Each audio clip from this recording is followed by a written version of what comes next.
Malayalam big ബോസിന്റെ ചരിത്രത്തിൽ ആദ്യമായിട്ട് അങ്ങനെ ബിഗ് ബോസ് വീട്ടിനകത്തേക്ക് ഒരു റോബോട്ട് എത്തിയിരിക്കുകയാണ്. വെറും റോബോട്ട് അല്ല, AI റോബോട്ട് തന്നെയാണെന്ന് തോന്നുന്നു എത്തിയിരിക്കുന്നത്. ആർട്ടിഫിഷ്യൽ ഇന്റലിജൻസിന്റെ ഒരു വളർച്ചയെ അങ്ങനെ നമസ്കാരം പറയുന്ന കാര്യങ്ങളോട് പ്രതികരിക്കുന്ന, പറയുന്ന ജോലികൾ ചെയ്യുന്ന ഒരു robot Bigg Boss Malayalam season 7-ൽ ഇപ്പോൾ ഒരു കണ്ടസ്റ്റന്റിനെ പോലെ കൊണ്ടുവന്നിരിക്കുകയാണ്. വൈൽഡ് കാർഡ് എൻട്രി എന്ന് വേണമെങ്കിൽ പറയാമെന്നാണ് ലാലേട്ടൻ പറഞ്ഞിരിക്കുന്നത്. ദാ ഈ കാണുന്നതാണ് ഓമനത്വമുള്ള ആ റോബോട്ട്. ലെവനാണ് ഇടയ്ക്കിടയ്ക്ക് ബൗ ബൗ ബൗ എന്ന് പറഞ്ഞ് അവിടെ പ്രശ്നം ഉണ്ടാക്കുന്ന ആള്. ആരെങ്കിലും ഉറങ്ങിക്കഴിഞ്ഞാൽ നേരത്തെ ബൗ ബൗ ബൗ എന്ന് സൗണ്ട് മാത്രമേ വരുള്ളൂ. ഇനി മുതൽ ലിവൻ ചാടി നെഞ്ചത്ത് കയറി മാന്താനും സാധ്യതയൊക്കെ കാണുന്നുണ്ട്.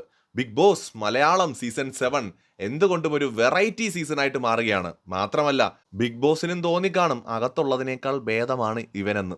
എന്താണെങ്കിലും ബിഗ് ബോസ് പറയുന്ന കാര്യങ്ങളൊക്കെ അനുസരിക്കാൻ വേണ്ടിയിട്ടായിരിക്കാം ഒരു റോബോട്ടിനെ കൊണ്ടുവരുന്നത്. ഇത് വീട്ടിലെ മത്സരാർത്ഥികൾക്കുള്ള ഒരു 8ന്റെ പണിയാണോ?